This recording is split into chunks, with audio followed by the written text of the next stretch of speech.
In the winter of 1000 CE, a Norse crew stepped off their ship onto the coast of what is now northern Newfoundland. They had been at sea for weeks. The wind off the Labrador Sea cuts through unprotected skin in minutes. The ground was frozen solid. There was no town waiting for them, no built structure, no gas line buried under the frost, no hardware store with foam panels stacked by the door. By the second night, they were warm, not comfortable, warm, as in the people inside that structure were sleeping and surviving, while the temperature outside was doing what Newfoundland in January does, which is try to kill everything that is not prepared for it.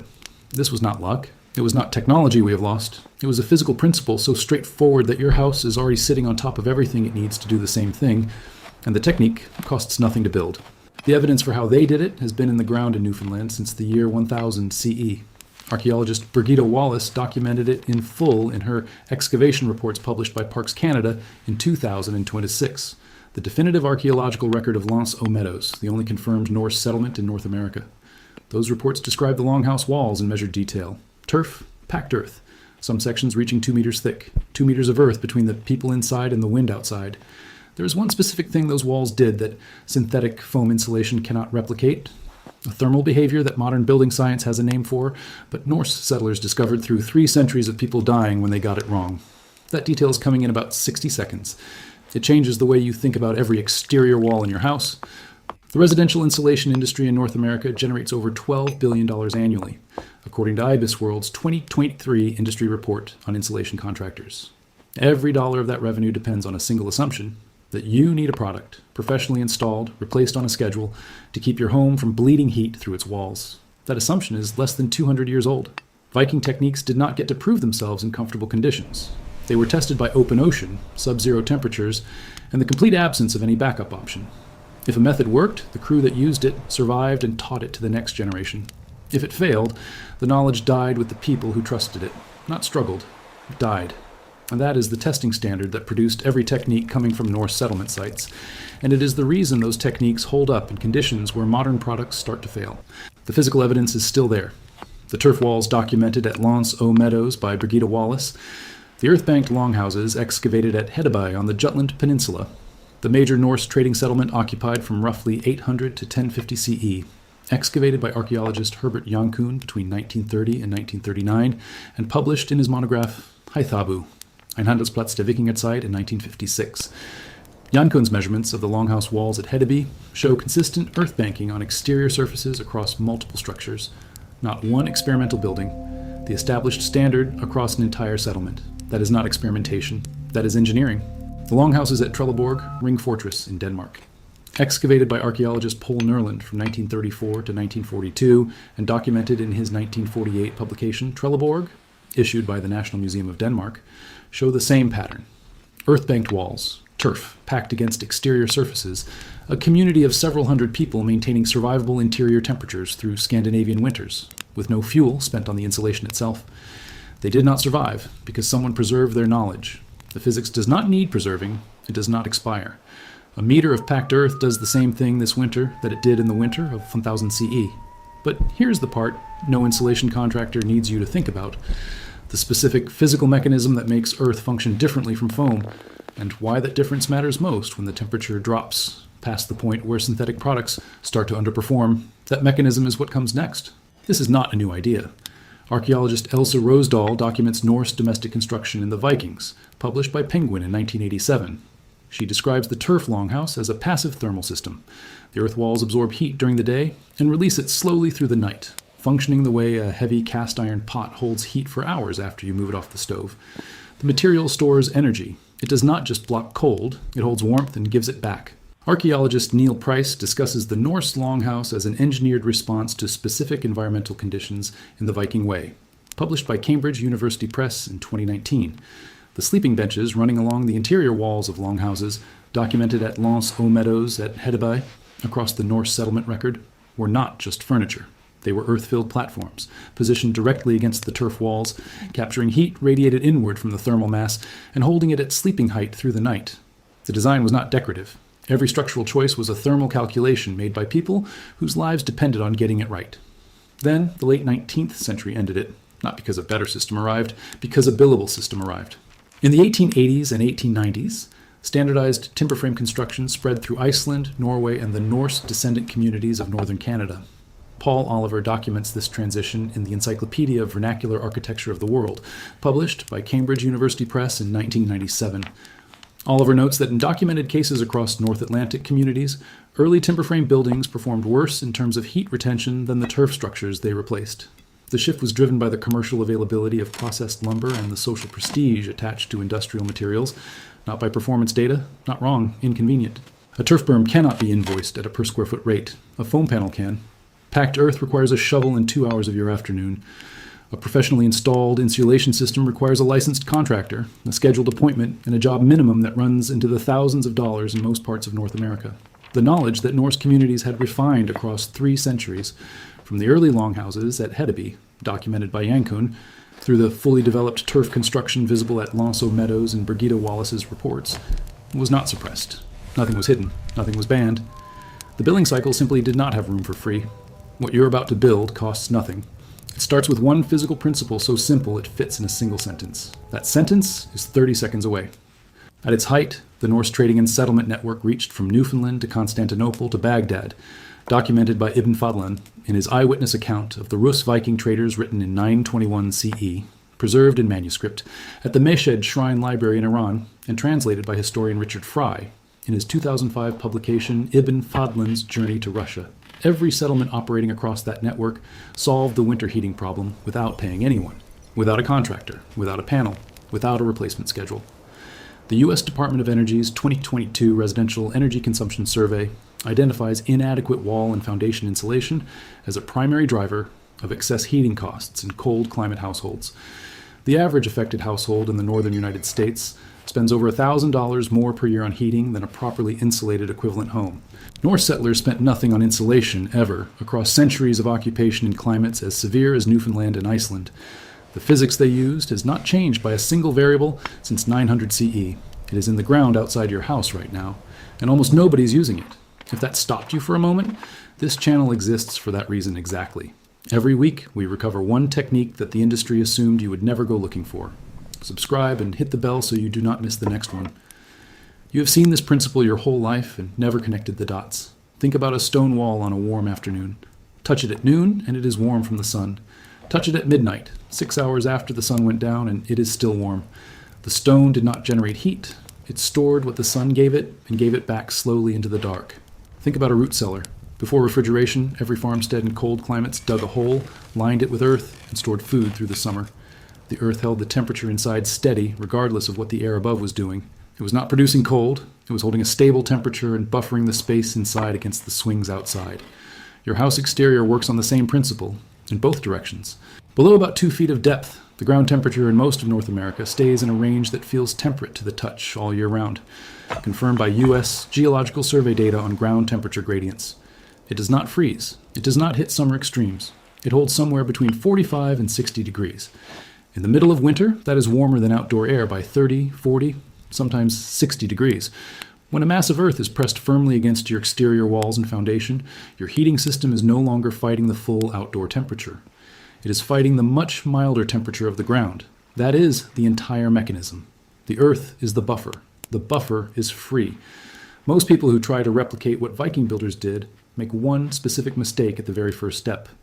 It is the difference between a berm that holds heat all winter and one that settles, cracks, and fails before the first hard frost.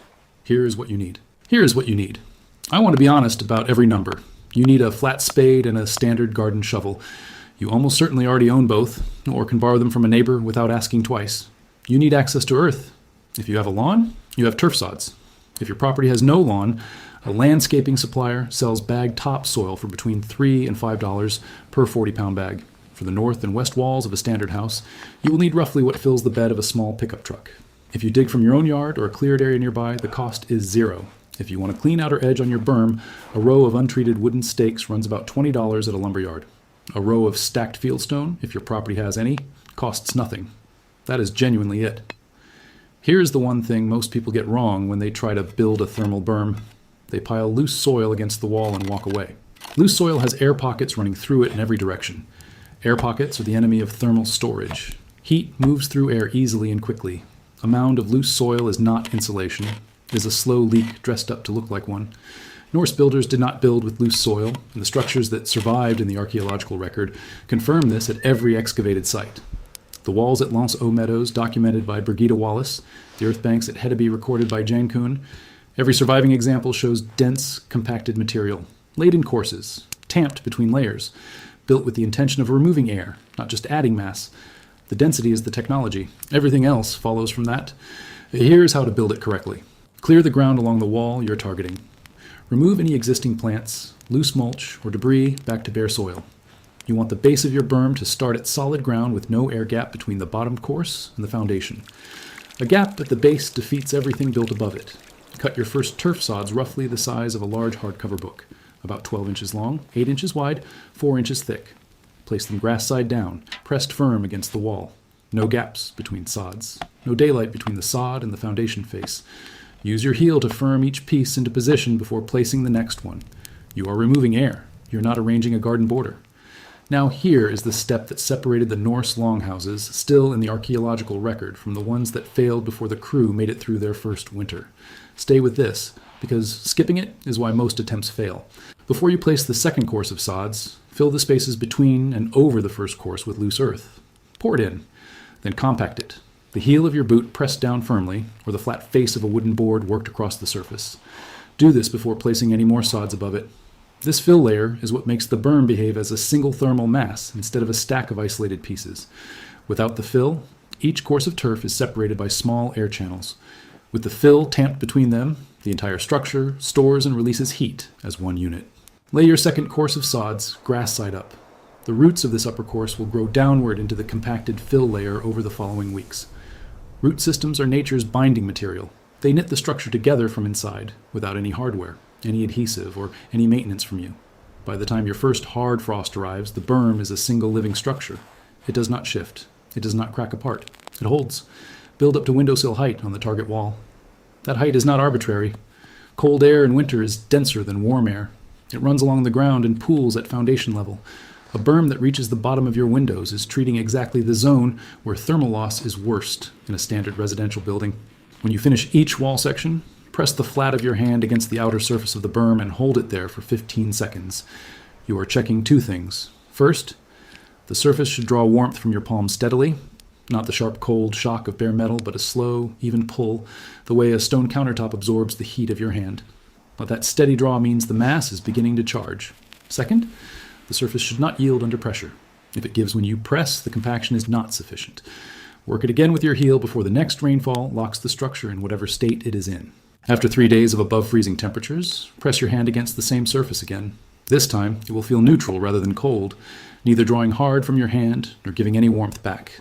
That is the mass holding its first stored warmth against the temperature of the outdoor air. After a full week, it will feel faintly warm to the touch, even at midnight, even when the thermometer is well below freezing. That is exactly what Brigida Wallace was measuring when she documented those 2-meter wall thicknesses at Lance aux Meadows. The density, the mass, the stored warmth persisting through the dark because the earth had nowhere to lose it quickly. What you just built is one of dozens of Norse construction techniques this channel covers. Everyone pulled from the archaeological record, everyone free to replicate. If that matters to you, subscribe. This is where that knowledge lives. One berm on one wall changes one wall. What a Norse settlement of several hundred people did with this principle across an entire community, and what that means for how you think about the heat loss in your whole house, is where the numbers stop being small. The Trelleborg Ring Fortress, dated to approximately 980 CE, and documented in Poul Nerland's 1948 excavation report for the National Museum of Denmark, housed an estimated 400 to 500 people through multiple Scandinavian winters. The longhouses within Trelleborg had consistent earth berming on their exterior walls across the entire settlement. Not some buildings, all of them. The community had standardized the technique across every structure it raised, the way a modern developer standardizes insulation type across a new subdivision, except the Norse version cost nothing per unit and required no licensed contractor, no delivery schedule, and no manufacturer's warranty that expires before the invoice is paid. Apply the same principle to your house sequentially over a single autumn. The north wall in the first weekend, the west wall the weekend after. These two faces receive the most wind-driven cold in most of the northern hemisphere during winter months. Earth those walls to windowsill height, and your heating system is working against ground temperature instead of air temperature on the two faces that matter most. The south wall, which receives low winter sun and generates some passive gain on clear days, is less urgent. The east wall can follow in spring before next winter arrives. A berm built correctly and left planted with grass or low ground cover requires no maintenance from year to year. The roots hold the structure against freeze-thaw cycles. The earth does not rot. The thermal mass does not diminish with age or require replacement on a schedule. The Norse walls documented at Lanceau Meadows have been in the ground for over 1,000 years. The material Brigida Wallace documented in her excavation reports was still structurally coherent when the survey opened it. The physics that made those walls functional in the year 1000 CE is the same physics operating in your berm this January. No bills, no infrastructure, no asking anyone's permission. There is one condition where this works less well. A specific soil type that Norse settlers in Iceland encountered and solved in a documented way that makes the final version of this technique more durable than anything a contractor currently sells. That answer is the last thing in this script. Heavy clay soil. If the ground around your house is mostly clay, the kind that sticks to your boots in spring and bakes into angular plates in a dry summer, a turf berm built directly against your foundation, without drainage preparation, can trap water between the berm and the wall. Water held against a timber or masonry foundation through freeze-thaw cycles accelerates the exact damage the berm is meant to prevent. Norse settlers in Iceland encountered exactly this. Icelandic soil is volcanic and heavy in many areas, with poor natural drainage in the low-lying farmstead zones, where longhouses were typically placed. The response is visible in the construction record of Icelandic farmsteads documented by Elsa Rosedal in the Vikings, a shallow drainage channel cut along the base of the exterior wall before the turf was raised. A trench no wider than the span of your open hand, backfilled with coarse gravel or broken stone, allowing water to route away from the foundation before the berm contacts the wall face. Dig that trench before you place the first sod course. Backfill it with coarse gravel, available at hardware stores in 50-pound bags for a few dollars, or pulled from any gravel bed or broken stone pile if you have access to one. The trench does not need to be deep. The width and depth of your palm is enough. The gravel does the work. With the drainage layer in place, a berm on clay soil performs identically to a berm on well-drained loam. The moisture roots away from the wall face. The thermal mass stays dry. The structure holds through freeze and thaw cycles that would crack and heave an undrained berm apart in a single hard winter. The turf walls documented at Lanceau Meadows are still in the ground in Newfoundland. The packed earth that Norse builders compacted by hand in the year 1000 CE is still where they left it. The thermal mass those walls represent is still doing the same thing it did on the second night after the crew made landfall, holding the temperature difference between inside and outside, charging through the day, releasing through the night, requiring nothing from anyone to continue doing so. The physics does not expire. The earth does not invoice you. What you built operates on that same principle. The ground temperature around your house is the same ground temperature that kept a Norse crew alive through a Newfoundland winter 1,000 years before the first insulation contractor opened for business. The compacted earth is the same medium. The roots knit it together the same way. The warmth stores and releases the same way it did in every longhouse that kept a crew functional. Through a winter they were not supposed to survive. I do not know what brought you here. It does not matter. It works either way.